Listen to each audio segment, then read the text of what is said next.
joined by Tyler Mazur, Big 12 Country. Join him and the rest of the staff right there for Big 12 football coverage to get you set for postseason play. And, of course, recruiting. Texas taking on Missouri in the Texas Bowl, December 27th in Houston. And Texas, for me, Tyler, I checked out the USC game. Really good football game at a point in which we didn't know what we would get from Texas coming off last season and a number of losing seasons or 500 seasons. And they played USC well, of course, played Iowa State well. It turned out to be a good football team. They win that game by 10. Oklahoma, they took that game down to the last 4 or 5 minutes before the Sooners salted that away. So they stood up against big competition. The offense not necessarily providing enough separation to win some of those games. So just your thoughts about Texas's first season under Tom Herman. They struggled all season to get anything going other than against Maryland. They put up 41. San Jose State, they put up 56. And against Kansas State, they put up 40 in an overtime game. And I'm pretty sure those are the 3 highest scoring games other than maybe Kansas. And so just that lack of offensive production really hurts when you get into those big-time games like USC and Oklahoma State and Oklahoma, where coming down the stretch, you know, your defense picks up a big stop, but that momentum neutralized by a turnover or a big sack late in the game. So the offensive production under Tom Herman was obviously the biggest disappointment for me, considering the fact that he came into Texas known as this offensive genius, and he literally on Dave Campbell's Texas Football Magazine was named an offensive mastermind on the cover. So coming in all these huge improvements, you have injuries to the offensive line. Connor Williams, obviously a huge injury there. You don't really have a healthy quarterback all year. Both quarterbacks are young, so there's a lot of issues with the offense that are kind of out of your control. But to an extent, when you're defined as an offensive mastermind, there's got to be more production there. You can't score 10 against Oklahoma State. Like, they don't have a good defense. That was the biggest me. Where I was really impressed, and, you know, I don't know how much of this was Tom Herman, but the defense is a whole different story this year. They were one of the worst defenses in the nation last season, and right now the run defense is incredible. Has improved tremendously. They still look lost at times in the secondary, but one of my favorite guys, Chris Boyd, I was real hard on him at the beginning of the season. I gave him, I guess, just a lot of crap for getting burnt a lot. He always had his eyes in the backfield, but in the last game of the season against Texas Tech, he was Pro Football Focus's top-ranked defensive player in that week. And so it was really great to see, I guess, improvement and development with guys like him and Malik Jefferson and Holton Hill, who all kind of had breakout years this season.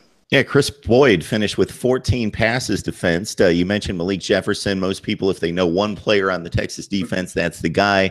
Led the team in total tackles for loss, sacks, so forth. Deshaun Elliott's a guy that I think is an exceptional player. I expected him to take an even bigger step this season than he did last season as an impact player on that side of the ball. Had 6 interceptions. Deshaun Elliott had a great game against USC in particular. You mentioned the Oklahoma State game, and I forgot about that when I mentioned them playing some of the top teams on the schedule very close.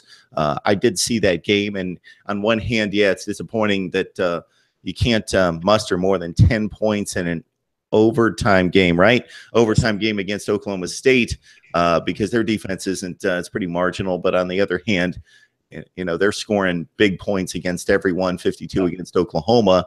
And your defense was able to keep that one close, just giving up 10 points in regulation.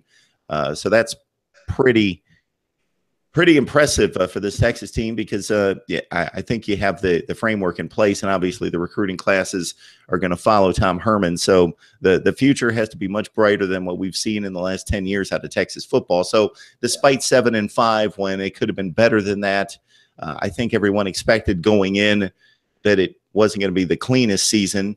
and you probably wouldn't contend for the Big 12 championship, but especially considering what they showed against Maryland in week 1, that the team bounced back and was competitive against really good teams.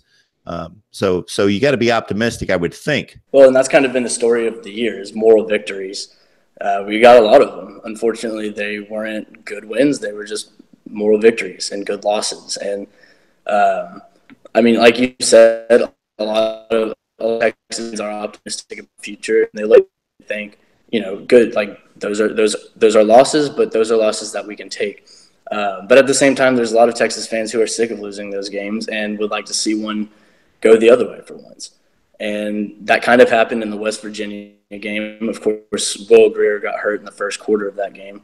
So, you know, take that how you will. But there's plenty of signs of optimism and, you know, being a better football team next year.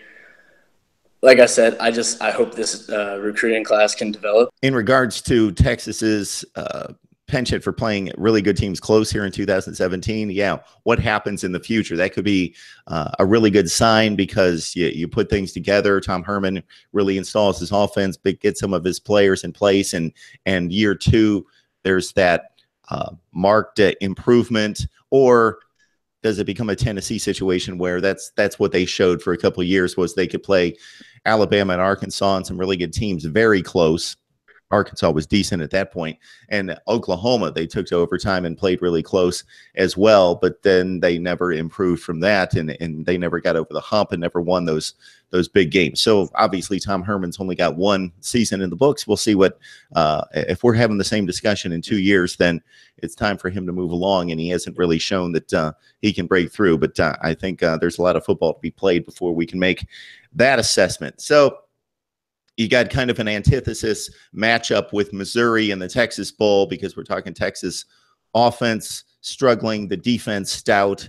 Missouri throws it all over the place. Drew Lock with 43 touchdown passes has been one of the best in the business this year.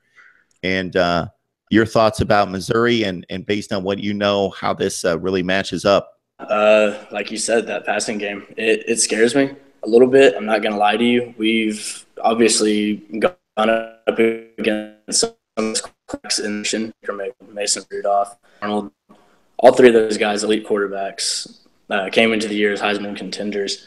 So we've been shy against great quarterbacks, but we also don't have the same secondary that we did against those guys.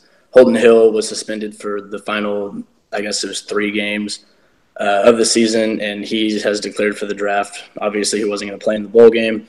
Deshaun Elliott declared for the draft, opted out of the bowl game. So missing those 2 guys is really, really, really going to hurt the Texas secondary.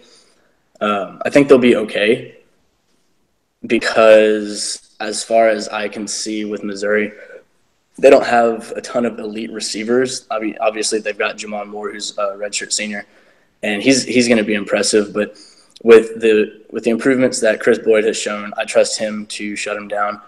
And we've got 2 pretty solid guys at the nickelback position in Jay Law and Antoine Davis. So I'm really hoping that they can step up and shut down that passing game a little bit. So we're talking Texas Bowl, Missouri taking on the Longhorns, Texas's last stop in postseason play at the same locale there in Houston against Arkansas at the Texas Bowl. Didn't turn out too well, close for a half and then blown out by the Hogs in the second half. We're joined by Tyler Mazur, a Big 12 country, to break down the Horns. So, Tyler, we appreciate you stopping by. Absolutely. Absolutely.